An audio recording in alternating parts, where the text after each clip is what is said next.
નમસ્કાર દર્શક મિત્રો, આજે ઇતિહાસના એ પાના ફંફોળવા છે જેમાં એક જબરજસ્ત બાબત ધરબાયેલી પડી છે. ભાગ્યે જ કોઈ આ વાત જાણતું હશે, અને આ વાત બીજા કોઈએ નહીં પણ આ સમગ્ર વાતના નાયક અને જેમણે આ નિર્ણય લીધો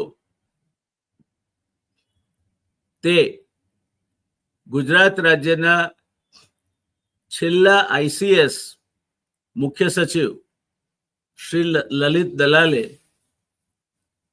પોતાના પુસ્તક સનદી સેવાના સંભારણામાં 584 પર વર્ણવ્યો છે. લલિત દલાલ એક અત્યંત કુશાગ્ર બુદ્ધિ અધિકારી હતા. એ જીઆઈડીસીના ચેરમેન હતા. ત્યારે જીઆઈડીસીમાં હું જોડાયો એ માટે એક મોટું પરિબળ દલાલ સાહેબ હતા, અને ત્યારથી દલાલ સાહેબ જ્યાં સુધી જીવ્યા ત્યાં સુધી દલાલ સાહેબના મનમાં મારા માટે હંમેશા એક વિશિષ્ટ લાગણી અને પ્રેમ રહ્યા હતા. મારા અધિકારી તરીકેની કારકિર્દીમાં ઝડપી ઉદય અને મને જે યશ મળતો ગયો એના જે ભાગીદાર છે એમાં લલિત દલાલ સાહેબને હું પ્રથમ ક્રમે મૂકું છું. ત્યારબાદ એમજી શાહ સાહેબ, અનિલ શાહ સાહેબ, એસ.જે. કોયલો, સુરેશભાઈ શેલત,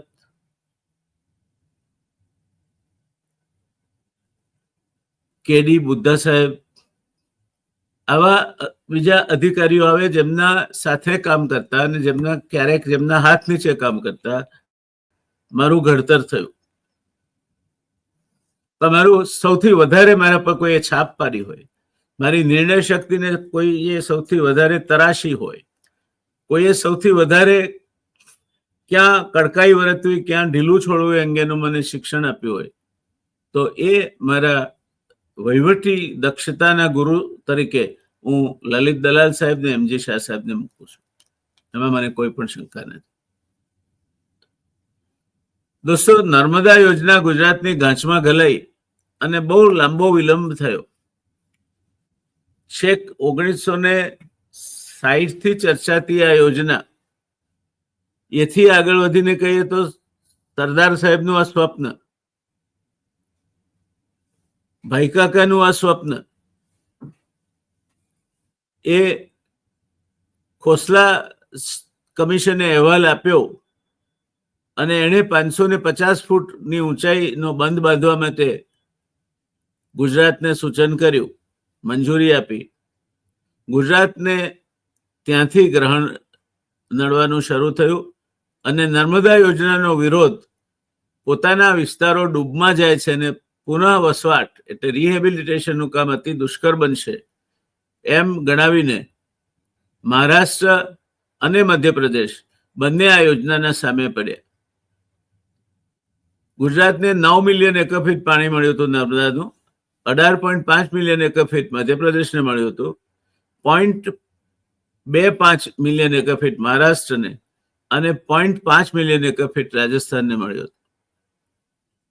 1450 મેગાવોટ જલ વિદ્યુત આ પ્રોજેક્ટ થકી બનવાની હતી, જેમાંથી 57% મહારાષ્ટ્રમાં, 57% મધ્યપ્રદેશને, 27% મહારાષ્ટ્રને અને 16% ગુજરાતને મળવાની હતી. ગુજરાતના 14,000 ગામડાને પીવાનું પાણી અને 13 શહેરી વિસ્તારોને પીવાનું પાણી આપવાની આ યોજનામાં જોગવાઈ હતી. આવી યોજના વર્ષો સુધી અટવાતી રહી. તે છેક 1980માં એનો એવોર્ડ અમલીકરણ બન્યો. શ્રીમતી ઇન્દિરા ગાંધીએ એવોર્ડ આપ્યો. ત્યાર પછી એને 1985માં પર્યાવરણની મંજૂરી મળી. ત્યાર પછી રાજીવ ગાંધીના શાસનકાળ દરમિયાન 1985માં એને આયોજન પંચની મંજૂરી મળી અને ત્યાર પછી રાજીવ ગાંધીના શાસનકાળ દરમિયાન 1987માં એને પર્યાવરણની મંજૂરી મળી. ત્યારે નર્મદા યોજનાનું કામ શરૂ થયું.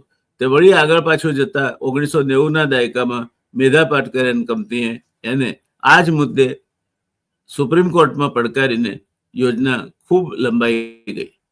આ જ હાલ તે સમયે ગુજરાતની સૌથી મોટામાં મોટી જળવિદ્યુત યોજના ઉકાઈના થવાના હતા, જે લલિત દલાલ સાહેબની દીર્ઘદ્રષ્ટિના કારણે બચી ગઈ. કારણ કે જો ઉકાઈ યોજના જે પ્રમાણે ગુજરાતને મહારાષ્ટ્રનું વિભાજન થવાનું હતું તે પ્રમાણે ઉકાઈ યોજના બંધાઈ હોત તો મહારાષ્ટ્રનો બહુ મોટો ભાગ ડૂબમાં જાત. અને જેમ પાર નદી પરનો પ્રોજેક્ટ એ હજુ પણ અટવાયેલો પડ્યો છે અને હવે ભારત સરકાર પણ કહે છે કે યોજના નહીં અમલમાં મૂકવામાં આવે, તેમ આ યોજના પણ લટકતી રહી હોત અને ગુજરાતને આજે જે બહુ જ મોટો લાભ ઉકાઈ કાકરાપાર વિયર યોજનાનો જે મળે છે તે ન મળ્યો હોત. આ પાછળ જવાબદાર એક સનદી અધિકારી હતા. અધિકારીઓ પણ રાજ્ય વ્યવસ્થામાં ખૂબ અગત્યનો ભાગ ભજવવાના હોય છે. વાત કંઈક આ મુજબ હતી. મુંબઈમાંથી ગુજરાત રાજ્ય જુદું પડવાનું હતું, એની ધમાલ ચાલતી હતી. તે સમયે દલાલ સાહેબ નોંધે છે કે 1959માં મુંબઈમાં એક રાત્રે 12 વાગે સુપ્રિન્ટેન્ડિંગ એન્જિનિયર, મારા સુરતના પાડોશી તથા ખાસ મિત્ર શ્રી જીજી ધાનકે મારા બારણા ખખડાવ્યા. મને અચંબો થયો. ધાનકે મને શાંતિથી કહ્યું કે તેઓ જીવરાજભાઈને બંગલેથી આવતા હતા. ઉકાઈ વિશે પ્રશ્ન ઉભો થયો હતો.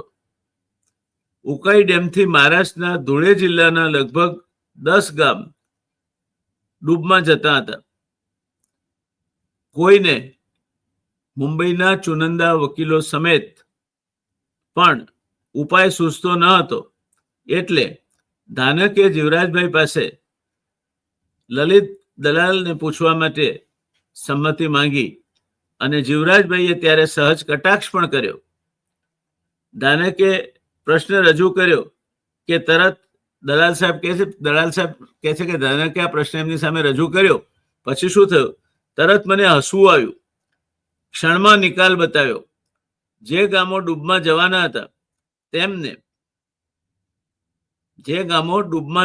હતા તેમને ગુજરાત રાજ્યના પરિશિષ્ટમાં મૂકવા એટલે મહારાષ્ટ્રને કઈ સંસૂતક રહે જ નહીં. ધાનક આભા બની ગયા. જે પ્રશ્ન મુંબઈના સારા વકીલો ન ઉકેલી શક્યા તેનો તમે રાત્રે 12 વાગે ઊંઘમાંથી ઉઠી 1 મિનિટમાં ઉકેલ આણ્યો. તમે ક્યાંથી આ બધું શોધી કાઢો છો? ધાનક સાહેબ પૂછે છે. ધાનક સાહેબ એટલે ગુજરાતના એક બહુ બાહોશ ચીફ એન્જિનિયર બન્યા પછી એને પૂછ્યું કે તમને રાત્રે ઊંઘમાંથી ઉઠાડ્યા. મુંબઈના ભલભલા વકીલો જેનો ઉપાય ન શોધી શક્યા એ ઊંઘમાંથી ઉઠીને તમે 1 જ મિનિટમાં એનો ઉપાય બતાવી દીધો કે આ ગામડાને ગુજરાતની અનુસૂચિમાં નાખી દીધા. ત્યારે દલાલ સાહેબ આનો યશ કોને આપે છે? દલાલ સાહેબ લખે છે કે મને તો એટલી જ ખબર છે કે માં સરસ્વતીની કૃપા છે ને મારી પાછળ ગુરુ મહારાજ છે. એમને લીધે તો જરા પણ ખચકાયા વગર હિંમતથી કામ કરી શકતો. ઉકાઈની વાત પર છું ત્યારે 6 વર્ષ પછી મારે જાહેર બાંધકામ વિભાગના સચિવ તરીકે ઉકાઈ ડેમ બચાવવાનો પ્રસંગ ઉભો થયો હતો. તેનો નિર્દેશ કરું છું. જો દલાલ સાહેબ તે વખતે ન હોત તો ઉકાઈ બંધ બચી શક્યો ન હોત. એ પણ નર્મદાની માફક વિવાદમાં સપડાયો હોત અને પારની માફક જો વિવાદ આગળ ચાલ્યો હોત તો એ વધારે નુકસાનકારક બની ગયો હોત. હવે આ ઉકાઈ બંધનું કામ દલાલ સાહેબે બીજો એક નિર્ણય, એ પછી ગુજરાતમાં સિંચાઈ સચિવ પણ હતા, ત્યારે એ કહે છે કે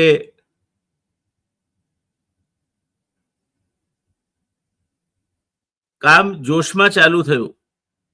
ગુજરાત અલગ રાજ્ય બન્યું. કામ જોશમાં ચાલુ થયું. 1971-72માં ગવર્નર રાજ હતું ત્યારે હું મુખ્ય સચિવ તરીકે જાન્યુઆરીમાં 1972ના અંતમાં ઉકાઈ ગયો હતો.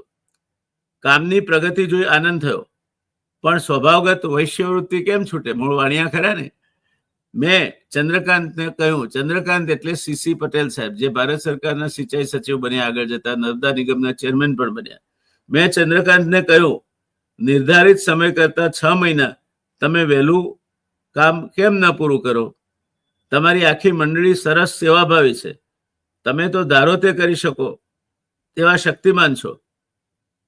ત્યારે સીસી પટેલ સાહેબ જવાબ આપે છે કે તમે કહો છો તે પ્રમાણે હું 6 મહિના વહેલું કામ પતાવી દઉં, પણ મને હાલના નાણાકીય વર્ષમાં બીજા 2 કરોડ રૂપિયા આપો તો જ થાય. 1971-72 ના 2 કરોડ રૂપિયા અને બજેટ બહાર આપવાની વાત છે. તમે હાલની જે નાણાકીય જોગવાઈ છે, નાણાકીય વર્ષ પૂરું થવાને પહેલા મને બીજા 2 કરોડ રૂપિયા આપો તો હું પતાવી દઉં. ત્યારે દલાલ સાહેબ એમને પૂછે છે કે નાણાકીય વર્ષ પૂરું થવાને હવે ફક્ત 2 જ મહિના બાકી છે. 31મી માર્ચે નાણાકીય વર્ષ પૂરું થાય અને જાન્યુઆરીના અંતમાં આ જાન્યુઆરીનો અંત 1972માં ડાયલોગ થાય છે. તો દલાલ સાહેબ કહે છે કે આ 31મી માર્ચ સુધીમાં જો પૈસા પૂરા ન ખર્ચાયા તો આપણે જાહેર હિસાબ સમિતિને શું જવાબ આપીશું? એ વખતે ધારાસભ્યોની જાહેર હિસાબ સમિતિની ચીફ સેક્રેટરીને પણ બીક હતી અને આઈસીએસ અધિકારીઓ પણ થરથરતા હતા, કારણ કે એના અધ્યક્ષો પણ એવા અભ્યાસો આવતા હતા. સનત મહેતા એક સમય અધ્યક્ષ હતા, એક વખતે હીરુભાઈ પટેલ આઈસીએસ રિટાયર એ એના અધ્યક્ષ હતા. એમ એને શું જવાબ આપીશું એમ કે. ત્યારે ચંદ્રકાંતભાઈ સામો પ્રશ્ન પૂછ્યો, તમને મારામાં શ્રદ્ધા નથી? દલાલ સાહેબ જવાબ આપે છે કામ જેટલું વહેલું પૂરું થાય એટલું ખેડૂતોને સિંચાઈનો લાભ મળે, તાપીમાં આવતા પૂરથી સુરત બચે ને ગુજરાતના પહેલા હાઇડ્રો પાવરનું સરકારને વળતર મળે.